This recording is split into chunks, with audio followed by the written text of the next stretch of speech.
Esta é a história do dia da Rádio Observador. Rabiscos, rasuras e rubricas. O que contam os votos nulos?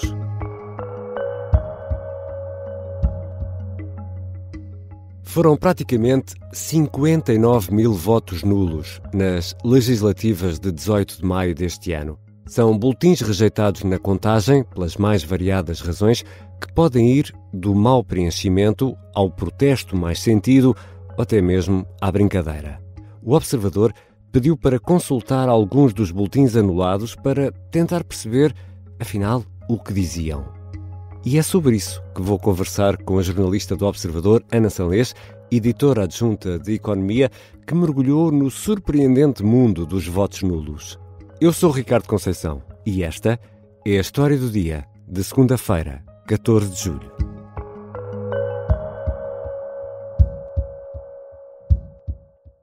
Bem-vinda, Ana.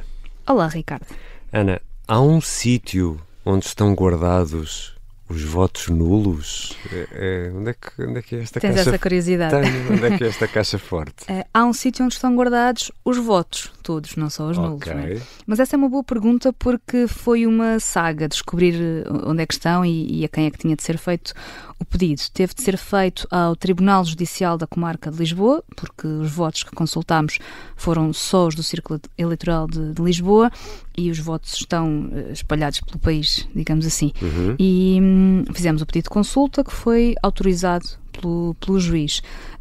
Os votos estão no Palácio da Justiça, à guarda da Secretaria-Geral, guardados em envelopes, em 2021 envelopes. Em 2021 envelopes? Foi-nos dada essa informação, onde ficam até serem destruídos. Ao fim de algum tempo, vem uma empresa para os destruir. E nós fizemos o pedido, marcámos um dia e uma hora e deram-nos uma salinha para a consulta. Uhum. Antes foi feita uma seleção aleatória, porque nós não consultámos todos os boletins nulos. Em Lisboa seriam mais de 11 mil e nós consultámos, ainda assim, bastante mais de 1000 boletins anulados. E antes de iniciarmos esta viagem pelo fascinante mundo dos votos nulos, e porque na história do dia também temos sempre preocupações pedagógicas, Ana Salês, vamos lá explicar como deve ser preenchido um boletim de voto. Sim, vamos fazer um tutorial. Há regras, é verdade, e pela consulta que fizemos dos boletins dá para perceber que nem toda a gente as conhece. É surpreendente, mas é verdade. É muito simples fazer um voto certo, é com a esferográfica que está na Câmara de Voto, porque não pode ser qualquer uma, não pode ser uma caneta de uma cor... Uma caneta de tinta permanente? Não, pode. Pode. Sim, isso pode, mas por exemplo, exatamente, nós vimos votos com tinta dourada e esses não contam. Quem nunca? Mas basta fazer uma cruz dentro do quadrado que está na linha da candidatura em que se quer votar, a seguir ao símbolo do partido, a cruz com os limites do quadradinho. Dentro do quadradinho e está feito. E mais nada, não é? Mais nada. Ou seja, não pode ter mais nada, só pode mesmo ter essa cruz no quadradinho, mas... eu já me enganei N vezes a votar, acho que não, mas às vezes enganamos-nos a preencher papéis, não é? Sim, às vezes enganamos e há mesmo muitos enganos e nós verificámos vários enganos nos casos dos boletins anulados por estarem mal preenchidos sem que essa fosse a intenção da pessoa que votou, porque há muitos votos nulos em que a pessoa percebes que é um voto de protesto, que é um voto... Mas há muitos casos em que as pessoas realmente enganam-se ou fizeram, por exemplo, um círculo à volta do quadrado em vez de marcarem a cruz, ou um símbolo de um visto, um certinho, que também não se pode, ou colocam a cruz no símbolo do partido em vez de no quadrado respectivo. E também há muita gente que assina o boletim de voto, que o invalida imediatamente. Como se fosse um contrato? É secreto. Como se fosse uma rubrica de um contrato? Sim, há realmente muitos votos assinados e em que a assinatura, que está lá o nome todo da pessoa à frente do partido em que votou, ou então em cima, rubricados, e portanto esse voto vai imediatamente para o lixo. E claro, também há muitas pessoas... O voto é secreto, voto não é? Secreto. Portanto, não pode estar assinado. Então, e depois também há muitas pessoas que assinalam o voto no partido que querem, mas depois deixam mensagens do género: força, vamos ganhar, rumo à vitória.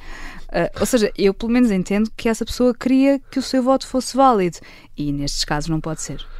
E quando um eleitor se engana, pode, por exemplo, pedir outro boletim para votar ou não? Pode, sim, senhora, isso está nas regras.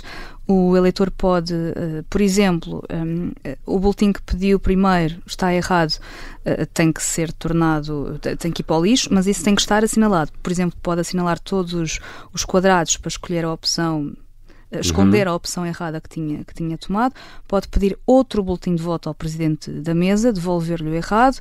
E o presidente da mesa deve escrever a palavra inutilizado nesse boletim que vai para o lixo, claro. Tem que o rubricar e tem que o separar dos outros. E já regressamos à conversa com Ana Sanlés, editora adjunta de Economia do Observador. E afinal, o que escrevem mais os eleitores nos boletins de voto?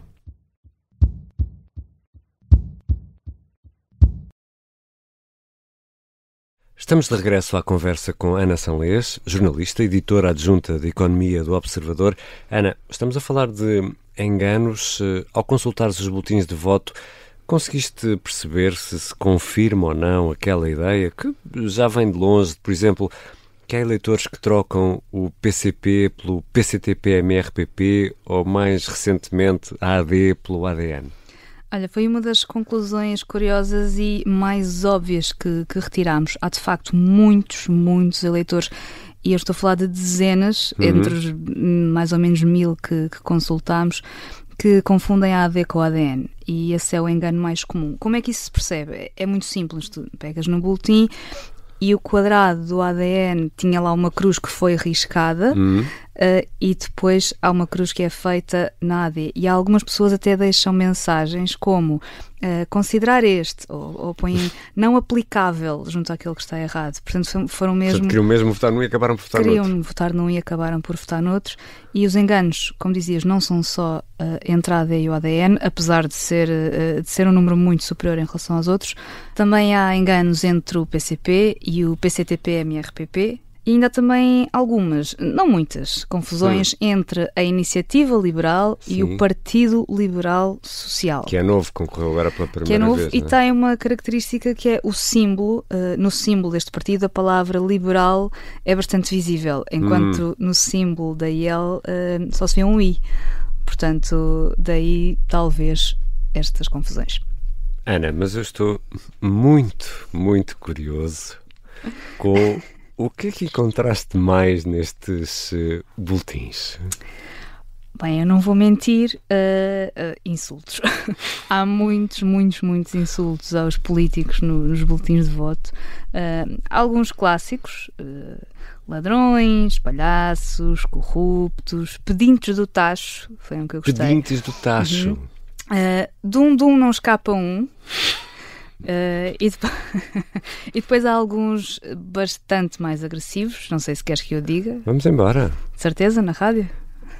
Isto passa na rádio e em podcast, mas a Mariana pode dar uma ajuda daqueles que forem assim mais Pronto, então fortes. Houve alguns que nós identificámos. Não sei cães, Ana. Cambada de filhos da Isto é tudo do Sr. Alfredo.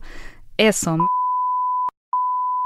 ao poder que os filhos já lá estão, todos para Acho que já dá para ter uma ideia. Estou a tentar ainda recuperar. Espera, há mais... Desculpa. Não. Tu é que pediste. Eu é que fiz a pergunta. E há mais citações interessantes? Sim, não são só insultos. Há mensagens longas, há desabafos, há apelos, há quem peça coisas para a terra, para limparem as ruas. E vou ler um que apreciei particularmente, pode ser? Vamos a isso. Então, voto nulo porque a rede de tentáculos entre partidos mais parece uma orgia de polvos. Chegou a um ponto insustentável quando a integridade, a ética, a transparência deixarem de ser adereços para tolos, votaremos com uma cruz apenas.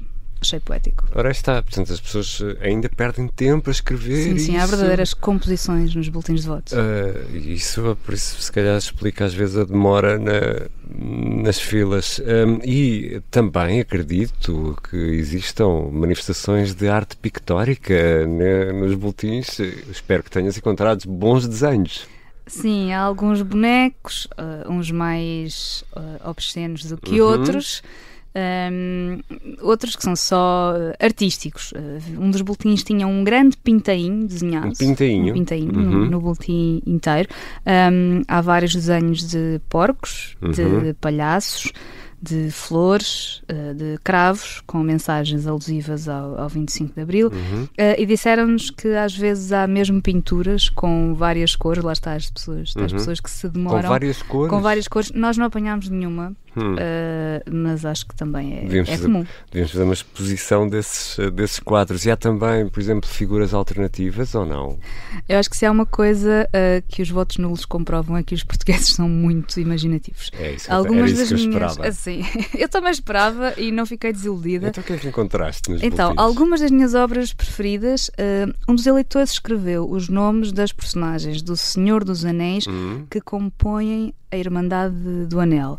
Uau. Frodo, Bilbo, Legolas, etc. É um universo que eu não domino muito. Não. Era só o elencar. Elencava as personagens e dizia só o Senhor dos Anéis é espetacular. Ainda tinha assim um desenho de uma espécie de caveira que imagino que seja o Deve ser o Sauron, sim. Exato. E o Gandalf não estava? Também estava o Gandalf que também é referido num outro boletim de voto. Peço desculpa, estamos a falar de boletins de voto e não... Sim, para quem está para quem começou a ouvir agora. Há referências ao Super-Homem, ao Dragon Ball, ao Jean Valjean, protagonista dos Miseráveis. A Dragon Ball também? Dragon Ball, Vegeta. Sim, Vegeta. Coraçãozinho de Satã também. Coraçãozinho de Satã. É a minha personagem favorita, confesso. Há muitos votos em personagens, não são personagens, em pessoas, não ficção.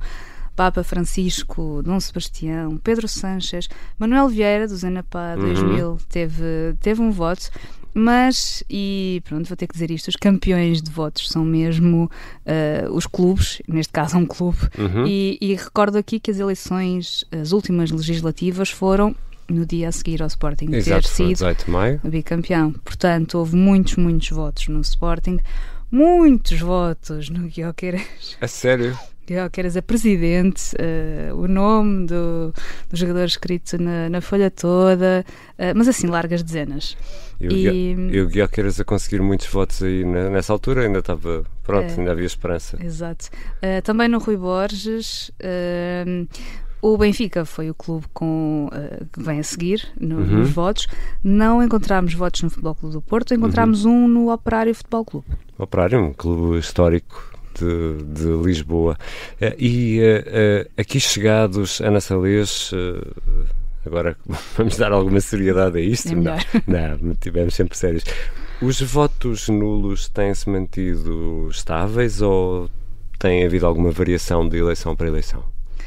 Então, sem contar com os votos nulos da imigração, que são anulados por outras razões, que não estão naqueles que nós consultámos. Aí tem muito a ver com complicações burocráticas e envelopes, enfim. Exatamente. Também já falámos disso aqui na História do Dia. Exatamente.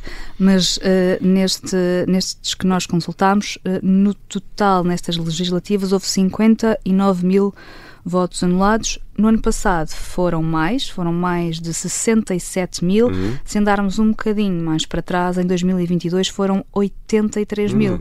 Portanto, é notório que os votos nulos estão a diminuir bastante. Estão a decrescer muito. As pessoas estão a votar mais de forma correta e menos com protestos. Resta saber em que partidos é que poderão ter ido estes votos nulos, mas só estou a especular. Parece haver uma transferência, sim. Obrigado, Ana, e obrigado por este teu trabalho de pesquisa, que os ouvintes não percebem, mas que te deve ter divertido muito. Obrigado, Ricardo, vou confessar que me diverti. Devem sentir o teu sorriso. Obrigado, Ana. Ana Salês é editora adjunta de Economia do Observador e mergulhou no fascinante mundo dos votos nulos. Ficam ainda algumas notas importantes para esta segunda-feira.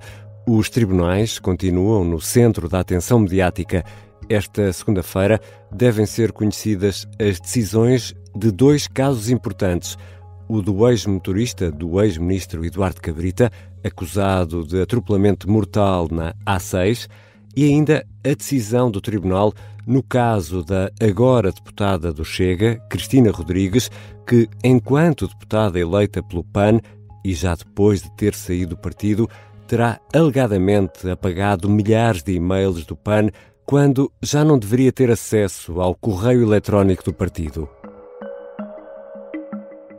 E esta segunda-feira é um dia muito importante em França e que também tem muita relevância na história moderna. A 14 de julho assinala-se a tomada da Bastilha, que caiu em Paris nesse dia do ano de 1789. Caía também o regime absolutista liderado por Luís XVI. A Revolução Francesa viria a mudar a política, e não só na Europa. Esta foi a história do dia. A sonoplastia é da Mariana Sousa Aguiar, a música do genérico do João Ribeiro. Eu sou o Ricardo Conceição. Até amanhã.